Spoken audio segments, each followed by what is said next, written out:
Hi friends, welcome to my channel. ഇന്നത്തെ breakfast recipe ഒരു സിമ്പിളായിട്ടുള്ള ചപ്പാത്തി റെസിപ്പിയാണ്.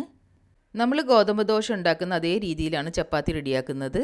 വീഡിയോയിലേക്ക് പോകുന്നതിന് മുമ്പ് നിങ്ങൾക്ക് എൻ്റെ ചാനൽ ഇഷ്ടപ്പെടുകയാണെങ്കിൽ സബ്സ്ക്രൈബ് ചെയ്തിട്ട് ഒന്ന് സപ്പോർട്ട് ചെയ്യണേ.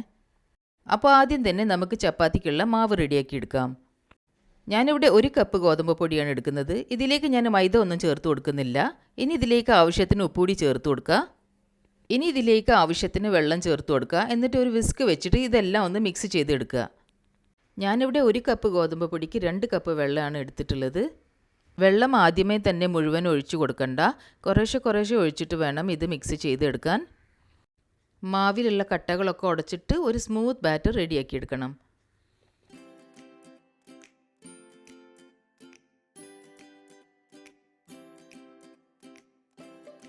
ഇപ്പം ഞാൻ ബാറ്റർ റെഡിയാക്കി എടുത്തിട്ടുണ്ട്.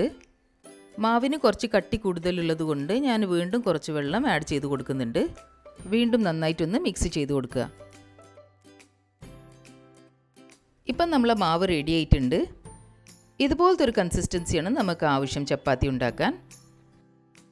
ഇനി നമുക്ക് ഈ മാവ് ഒരു മെഷറിംഗ് കപ്പിലേക്ക് ഒഴിച്ചു കൊടുക്കാം.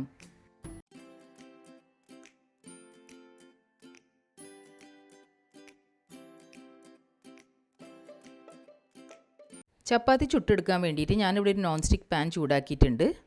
പാൻ ചൂടായി വരുമ്പം അതിലേക്ക് ഒരു 2 ഡ്രോപ്പ് ഓയിൽ ഒഴിച്ചിട്ട് എല്ലാ ഭാഗത്തും ഒന്ന് സ്പ്രെഡ് ചെയ്ത് കൊടുക്കാം. ലോ ഫ്ലെയിമിൽ വെച്ചിട്ട് വേണം മാവ് ഒഴിച്ചു കൊടുക്കാൻ. ഇപ്പോൾ ഇതിൻ്റെ മുകൾ ഭാഗമൊക്കെ ഡ്രൈ ആയി വരുന്നതിനനുസരിച്ചിട്ട് നമുക്ക് ഫ്ലെയിം മീഡിയമിലേക്ക് ആക്കി കൊടുക്കാം. ഇപ്പോൾ ഇതിൻ്റെ മുകൾ ഭാഗമൊക്കെ ഡ്രൈ ആയി വന്നിട്ടുണ്ട്. ഇനി നമുക്ക് കുറച്ച് ഓയിലോ അതോ നെയ്യോ ഇതിൻ്റെ മുകളിൽ അപ്ലൈ ചെയ്ത് കൊടുക്കാം. ഇനി നമുക്കിതൊന്ന് മറിച്ചിട്ട് കൊടുക്കാം. വീണ്ടും നമുക്ക് കുറച്ച് നെയ്യ് അപ്ലൈ ചെയ്ത് കൊടുക്കാം. ഒന്നുകൂടി മറിച്ചിട്ട് കൊടുക്കാം.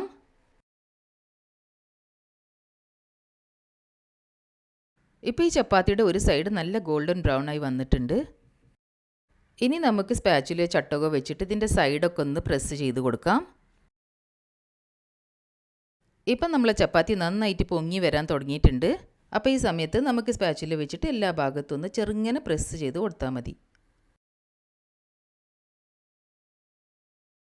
ഇപ്പം ചപ്പാത്തി റെഡി ആയിട്ടുണ്ട്. ഇനി നമുക്കിത് എടുത്തിട്ട് പ്ലേറ്റിലേക്ക് മാറ്റാം. അപ്പോൾ ഇത്രയേ ഉള്ളൂ. നമുക്ക് വളരെ സിമ്പിളായിട്ട് തന്നെ ഇത് ഉണ്ടാക്കിയെടുക്കാൻ പറ്റും.